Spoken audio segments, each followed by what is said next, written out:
The European Union, of course, was formed to take advantage of the United States. These words, uttered by former President Donald Trump, sent shockwaves through the transatlantic relationship, marking a low point in decades of cooperation. Trump, never one to mince words, even went so far as to call the EU nastier than China on trade. This set the stage for a trade war that left many wondering. Could these two economic giants find common ground? The relationship between the United States and the European Union has long been a complex dance of cooperation and competition. However, the Trump era ushered in a new level of tension, particularly on the trade front. Gone were the days of predictable negotiations and mutual back-patting. In their place stood a battlefield littered with tariffs, threats, and accusations. Trump's aggressive rhetoric and protectionist policies sent a clear message. The days of the United States playing nice on trade were over. This new America First approach sent ripples of anxiety across the Atlantic, leaving European leaders scrambling to adjust to this new reality. The EU, long accustomed to being a valued partner, now found itself facing off against an unpredictable and often hostile adversary.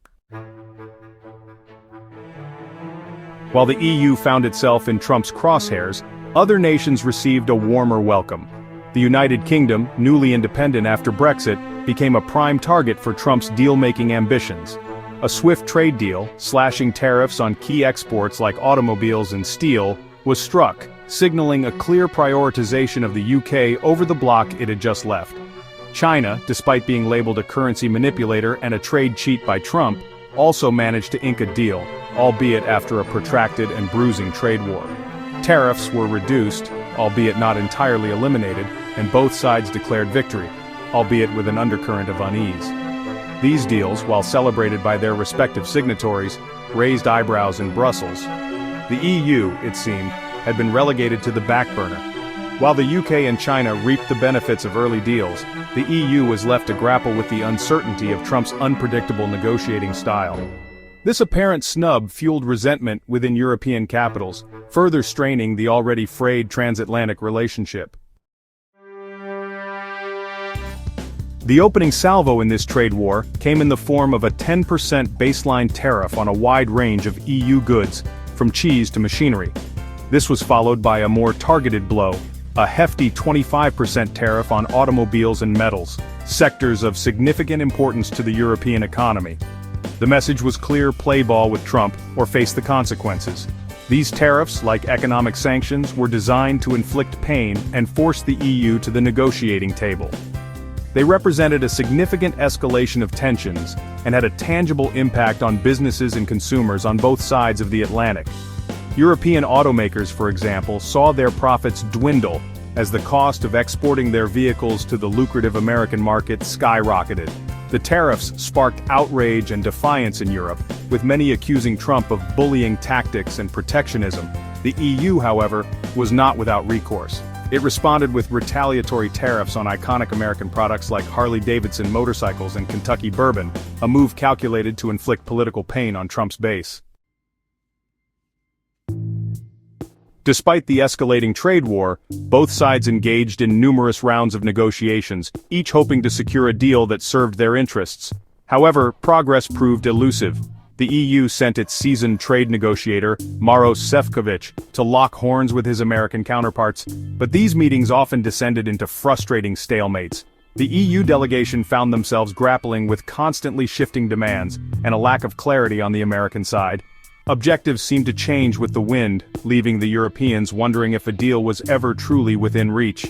This air of uncertainty was further compounded by Trump's penchant for making pronouncements via Twitter, often contradicting the statements of his own negotiators. The lack of progress frustrated both sides. The EU felt that the US was not negotiating in good faith, while the US accused the EU of being inflexible and unwilling to make concessions. This impasse led to a growing sense of pessimism, with many fearing that the trade war could drag on indefinitely, damaging both economies in the process. In times like these, frustration and uncertainty seem to be the only constants. The path forward is unclear, and every decision feels like a gamble. Yet, it's in these moments of doubt that true resilience is tested. How we navigate this turmoil will define our future, so let's take a deep breath, gather our strength, and face the challenges head-on. In the face of escalating tensions, both parties have started to consider concessions. They are weighing their options, understanding that a compromise might be the only way forward. Countermeasures are being prepared, but there's a sense that these actions are more about negotiation tactics than actual intent. Despite the uncertainty, there are signs of progress. Small steps are being taken, and each side is showing a willingness to engage in dialogue. It's a delicate dance, but there's a glimmer of hope that a resolution might be on the horizon. The atmosphere is cautiously optimistic. The discussions have reached a critical point. Both sides are now seriously considering the terms of a potential deal. There's a sense that an agreement could be imminent, but nothing is set in stone just yet. The air is thick with anticipation as the final details are hammered out. Now it's a waiting game. Both parties are holding their breath, waiting for the right moment to make their move. Timing is everything, and they know that the next steps could make or break the deal. Patience and strategy are key as they navigate this crucial phase.